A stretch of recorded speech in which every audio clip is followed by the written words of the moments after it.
Regularly during our Reclaim Your Career, we focus on ways to get a jump start in the workforce. But we just saw this story about this woman who ran out of her savings at the age of 68. And we know that that is an experience that so many people have. So in today's Reclaim Your Career, we're going to focus on how we can avoid that similar fate. Valerie Burton is the author of Where Will You Go From Here? So Valerie, we're talking about a lot of people, just like that woman, may have a 401k. They think they have their retirement savings plan to fall back on, but then come to find out oftentimes that's not enough money. Right. The money we think we have put aside ends up not being enough money. So how can we calculate? How can we anticipate?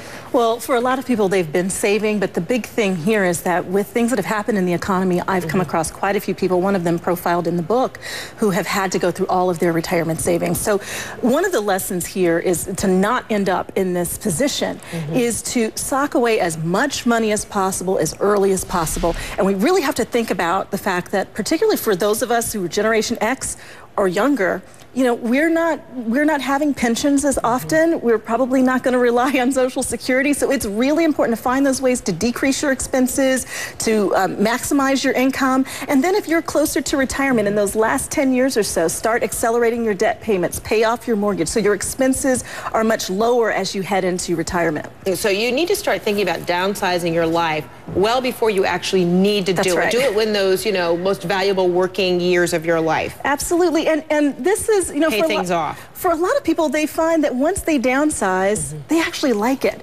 So, you know, don't think of this as something that's just, oh, so awful. You may find that you don't need as much as you've thought that you needed. And so for a lot of people, downsizing is a positive. A lot of times you can't really anticipate what kind of medical needs you're going to need, because that is another way in which people go broke. They had their insurance through their employers, then they're not working, they're in their retirement years, Medicare, Medicaid is not quite enough. They dip into savings. So how do you anticipate or prepare for that? Or can you?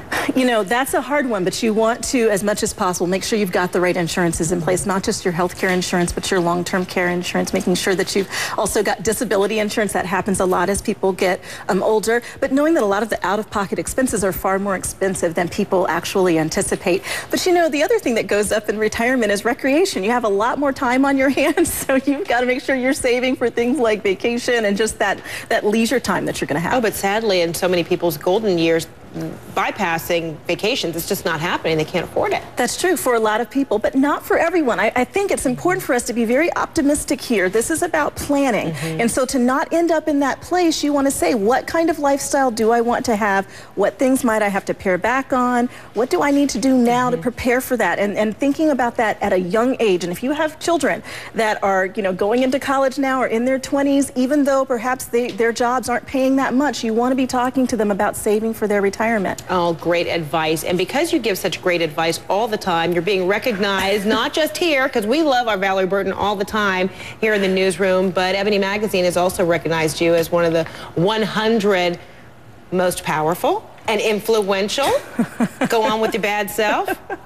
It's quite an honor. They're a Power 100. I was pretty excited to be on the list this year. Yeah, what was that like to get that phone call and be informed that you were on that list? You're sharing the list with, you know, people like Jay-Z. There are a lot of entertainers on there, a lot of authors. I remember his in particular because this is like the first one you see. With the big picture. Right, yes. Exactly. But they're an incredible company that you are. Yeah, an incredible group of people, and some of us are not as well known. But Susan Rice, another. That's right. But Ebony is really looking at who do they feel like is making a difference, and so I consider it a real privilege. Oh, to be in that group. congratulations. And we say, hey, what took you so long? We've always known that she was the bomb. Oh, thanks, Fred. Valerie Burton, always good to see you. Good to see you, too. Thanks so much.